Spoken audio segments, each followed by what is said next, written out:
दोस्तों, मैं सारा आज आपके लिए एक प्यार भरा खत लेकर आई हूँ जो सुबह की ताजगी लेकर आया है। एक भाई अपनी बहन के घर।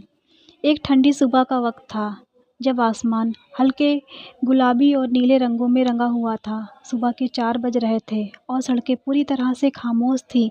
अंधेरा धीरे धीरे गायब हो रहा था और उसकी जगह एक हल्की रोशनी ले रही थी।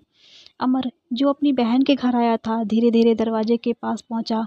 उसे यह डर था कि कहीं किसी को जगा ना दे, इसलिए उसने बहुत धीरे से दरवाजे की कुंडी खोली और अंदर आ गया।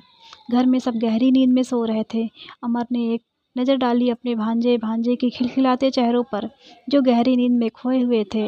वह अपनी बहन को परेशान करना नहीं चाहता था, इसलिए उसने एक छोटी सी मेज पर बैठकर एक प्यार भरा खत लिखने का फैसला किया।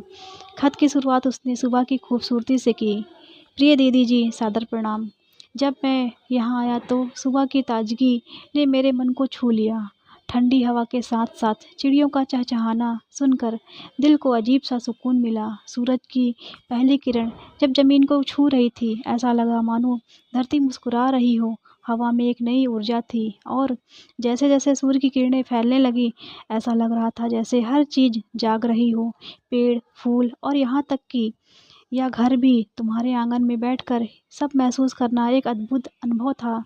उसने आगे लिखा, और मेरे प्यारे भांजे भांजी के लिए, जब तुम उठोगे तो तुम्हारे लिए कुछ खास लेकर आया हूँ। सुबह का यह समय तुम्हें दिखाना चाहता हूँ। यह नज़ारा, यह शांति और चिड़ियों का संगीत सब तुम्हारे साथ साझा करना चाहता हूँ। जब तुम बाहर खेलोगे तो सूरज की ये नन्ही किरणें तुम्हारे साथ खेलेंगी। तुम्हें यह बताना था कि तुम्हारे मामा ने सुबह की इस खास घड़ी को देखा और तुम्हें कहानी सुनानी थी सुबह की। उम्मीद है तुम जल्द ही मुझसे मिलोगे और हम सब साथ में खूब खेलेंगे।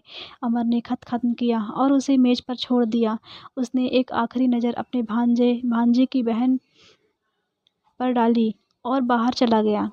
जब वे सब जागेंगे, उन्हें अमर का यह प्यार भरा खत मिलेगा जो सुबह की खूबसूरती को शब्दों में समेटे हुए था। इस कहानी में हमें प्यार और सुबह की ताजगी, प्रकृति का वर्णन, रूप और रिश्तों का अपनापन नज़र आता है। बांटना है तो प्यार बांटो, खुशियाँ बांटो अपनों का अपनों के साथ।